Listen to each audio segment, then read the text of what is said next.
everyone. Welcome back to Travel Secrets with TV's Dave Galvin. I'm TV's Dave Galvin, and today we're going to explore a topic that fascinates travelers of all income levels, and that is, how do wealthy people travel differently? Okay, so before we begin, let's clear up a common misconception. When most people think about wealthy travelers, they imagine private jets, mega yachts, and luxury suites that cost thousands of dollars a night.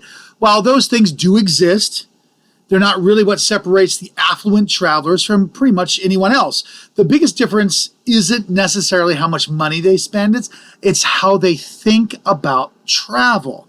Now, one of the first things wealthy travelers learn is that time is often more valuable than money. The average traveler might spend dozens of hours searching for the absolute cheapest flight, comparing hundreds of hotel reviews and hunting for the perfect deal. Wealthy travelers tend to ask a different question. Instead of asking, how can I save the most money? They ask, how can I make the most of my time? They understand that every hour spent researching travel is an hour they could have spent with family, working on their business, or just enjoying life. Because of this mindset, many affluent travelers work with travel advisors or concierge services and destination specialists. They understand that paying someone with expertise can save time, reduce stress, and often result in a better overall experience. To them, convenience is not an extravagance, it's a valuable resource. Another way wealthy travelers approach travel differently is their focus on experiences rather than possessions. Most material things eventually lose their excitement. The new television becomes just another television. The new car eventually becomes the old car. But travel memories tend to become more valuable over time. People remember watching sunsets over Santorini and seeing glaciers in Alaska, exploring ancient ruins in Rome, or sharing an unforgettable meal with loved ones in a small Italian village. Those experiences often become the stories that families will tell for years, and they become treasured memories that are revisited over again and again. Most successful people recognize this, which is why they often prioritize spending money on experiences rather than accumulating more and more things. Another major difference is that wealthy travelers are often willing to pay for convenience. This doesn't always mean extravagant luxury. Sometimes it means booking a nonstop flight instead of enduring all the layovers. Sometimes it means staying at a hotel that's closer to the attractions that they want to visit. Other times it means arranging airport transfers in advance or having someone handle logistics on their behalf. What's interesting is that most of these decisions aren't about impressing anybody. They're about reducing friction. Wealthy travelers understand that vacations are supposed to reduce stress, not create more of it. If spending a little more money can eliminate a headache and improve the overall experience, that they'll consider that money well spent. Planning is another area where affluent travelers often differ from the average vacationer. Many people assume wealthy travelers are spontaneous and they're booking trips on a whim and flying off to exotic destinations at a moment's notice. In reality, many luxury travelers plan further ahead than anybody else.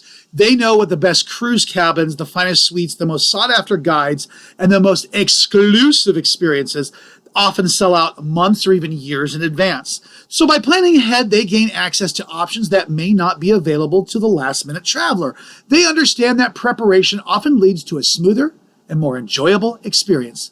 The irony is that careful planning often creates the freedom people associate with luxury travel. One of the most surprising habits of wealthy travelers is their tendency to slow down. Many vacationers try to see everything in just one trip. They rush from city to city, attraction to attraction, trying to check as many items off that list as possible. Affluent travelers often take the opposite approach. Rather than seeing everything, they focus on truly experiencing something. So instead of trying to visit 6 European cities in 10 days, they spend a week exploring one kind of region. Instead of island hopping across Hawaii, they may immerse themselves in the culture and beauty of a single island. This slower style of travel often results in a deeper experience and certainly a lot less stress and a stronger connection to the destination. Perhaps most importantly, wealthy travelers understand that travel is an investment in the quality of life. They don't view vacations as an unnecessary expense. They view them as opportunities to strengthen relationships, create memories, recharge mentally, and experience the world in meaningful ways. The return on that investment isn't measured in dollars. It's measured in stories, memories, and experiences that last a lifetime. At the end of the day, the most important lesson isn't that wealthy travelers spend more money, it's that they often spend more intentionally. They valued their time, prioritize meaningful experiences, and focus on creating memories rather than collecting possessions. The good news is that you don't have to be wealthy to adopt some of these habits. Anyone can travel more with a purpose, plan thoughtfully, and focus on what truly matters. Well, thank you for joining me on Travel Secrets. If you enjoyed today's episode, please hit that subscribe button and the follow/like button, and visit timeforyourvacation.com for more travel inspiration. Until next time, travel smart, travel often, and make memories worth bringing home.